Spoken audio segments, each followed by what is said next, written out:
Hey guys, Waifugate here, bringing you another deck tech. Today we'll be going over the Bant self-mill / control list for best of 3. I've been playing this for like the last week or so. It's been a ton of fun, so let's get started. What does the deck do? So, Super Friends list that utilizes Tamiyo, Collector of Tales, and Jace, Wielder of Mysteries, for a self-mill win con. Now it's not turbo mill because you're not just like doing stuff like, mill cards from both players, library, all of that stuff. You just casually mill with Tamiyo by +1ing, getting cards that you need, using your -3, whatever you need to do. You eventually just self-mill. It makes it so you don't have to Teferi, Hero of Dominaria, mill them in this type of a list. Some people aren't a fan of it. I've been a pretty big fan of it though. It's been pretty good. It's been pretty fun. So the sideboard, well, we don't have to go over the sideboard right yet. So good and bad matchups. So I'll just go through the sideboard tech. If you guys wanted this link here, it's going to be down in the descriptions below, as well as my stream and everything else. So you can drop by and ask questions if you want to. You can also ask questions in the comments, of course, for the YouTube video. And basically, this is what I've been doing for every best of 3 list, is I'll make a general sideboard guide. So we're going to be using that as a reference to see what our good and bad matchups are. So dinos. I think this is a pretty good matchup. Our sideboard's really strong. We've got like Devouts and stuff. These things are really strong. Exile target creature or planeswalker. Scry 1. That Scry 1's so important. It's so nice. And you just get to exile, so you don't have to worry about recursion. So it's just really nice. And you just take out some of your slower stuff for that. So this is a pretty good matchup.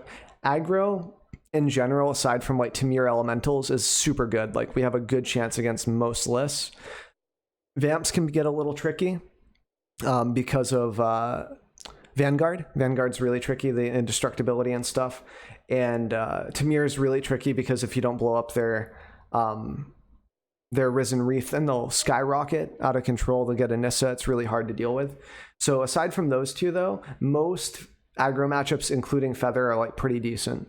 Most Feather decks aren't running the Sheltering Light, the one that gives them indestructibility anymore, main board. They usually have it sideboard, so game 1 we can kind of get there pretty easily.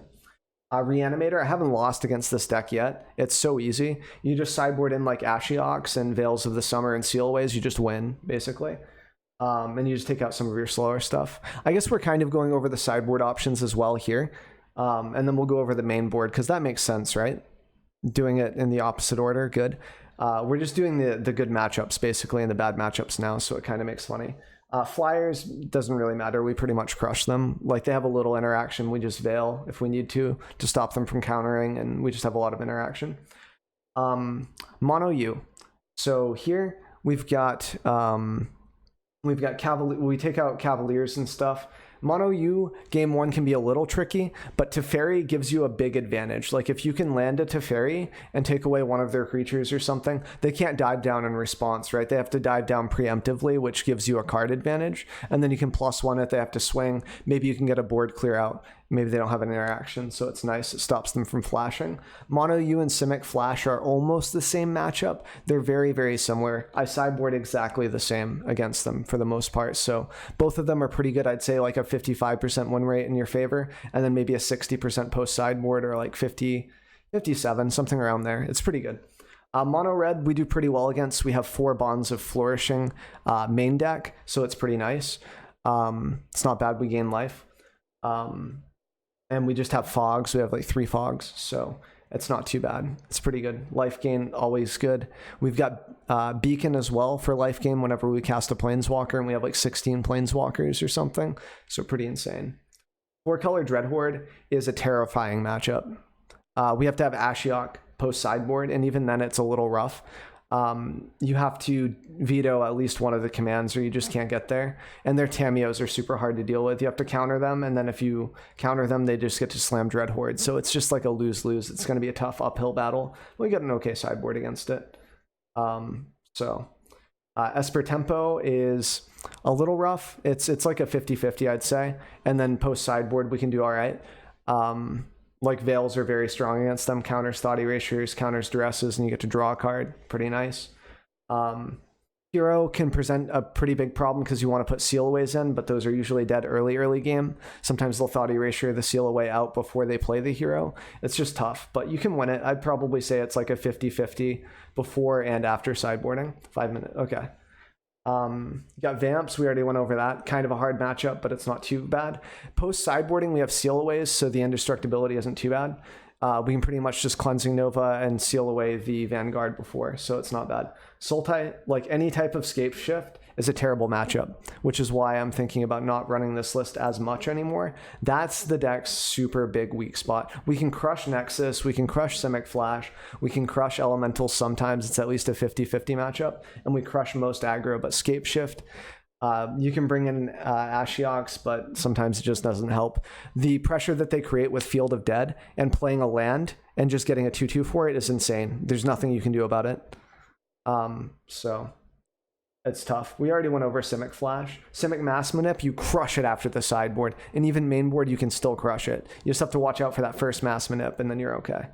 You just have to be aware of it. When they have blue-green, they have Nissas, they might have Mass Manips, or they might have Nexus of Fate. Either way, you kind of play around both the same way in a bit. So that's pretty much the good and the bad matchups for the most part. I think we went over Feather and stuff. So now we can actually cover the deck, which I should have done first before the good and bad matchups.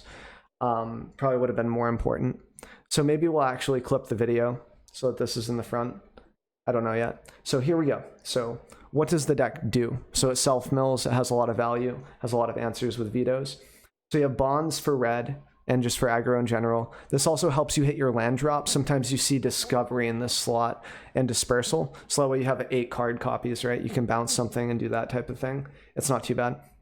But this, for our colors, I think it's better just because you life gain main board, and it's hard to find life gain in these colors aside from Absorb, which you don't want to run because of Teferi 3-head and so on and so forth. It's just decent, right? And there's a lot of walkers, right? A lot of walkers with this for bacon for life gain. So it's just nice. It's a good life gain list. It's not the best, but it's decent. We got searches, search for Azcantas for value. We've got Prison Realms for planeswalkers and creatures exiling. We can get Vanguard game 1, but we kind of want to save it for like Sorin, right? If it's Vamps. So it's a little rough to make those decisions, but you can. You just have to do it by judgment. I'd say one of the weaknesses is that our sweeper comes down on 5, and Narset is at an 84% chance to cast, I think, according to Frank Karsten's mana chart, with the amount of blue sources we have in the list versus how many we need. So that's just a little rough. And I want to find maybe room for a 4th Tameo because she's so good. But it's hard. And Teferi can tuck a Planeswalker as well, or Vanguard or anything. Card advantage. You'll see, you know, card advantage, right? So search, card advantage, Narset's card advantage, Teferi's card advantage, Jace card advantage, Tameo card advantage, Teferi card advantage. A lot of card advantage, right? It's good. That's how you win games. So aside from Scape Shift, like I said, this deck does pretty well. Right now, I am currently, I think if we update my score total, before the stream, it was 10-6, right? And then we went 2-3 in the tournament, so 9 here and 2 here. So we're 12-9 with it right now, which isn't bad. I feel like I could get some more sample size going on before I decided to keep or scrap the deck. Right now I want to beat Scape Shift, so I'm moving away from this list. But if Scape Shift, if you're not fighting a lot of it, this deck does really good against everything else, just about. And we can go over some of the sideboard options, but I feel like I'm just going to let my sideboard guide kind of talk through that, since we already have a lot of that covered here in the description for the deck on Aether Hub, and that'll be in the link below. It'll be really easy. You just click on it and you have this. So I don't want to go too much into detail on the sideboard, but you know, shifting just wins you the game against you know, a lot of decks. Mono blue, Simic Flash, they can't really interact with it. They can block with their Wolf. It just doesn't really matter too much. So I think that's good. I think it's fine. Like, it's pretty obvious, the sideboarding, and if not, like, this will kind of tell. And we also go into detail here about the sideboard, different options you can do. So yeah, if you guys are interested in the list, if you try it out, let me know what you think in the comments below. If you have any questions, feel free to also leave them in the comments below, or drop by my stream. Usually stream from 6 a.m. Central until about 2 p.m. Central. Sometimes they're longer, sometimes they're shorter.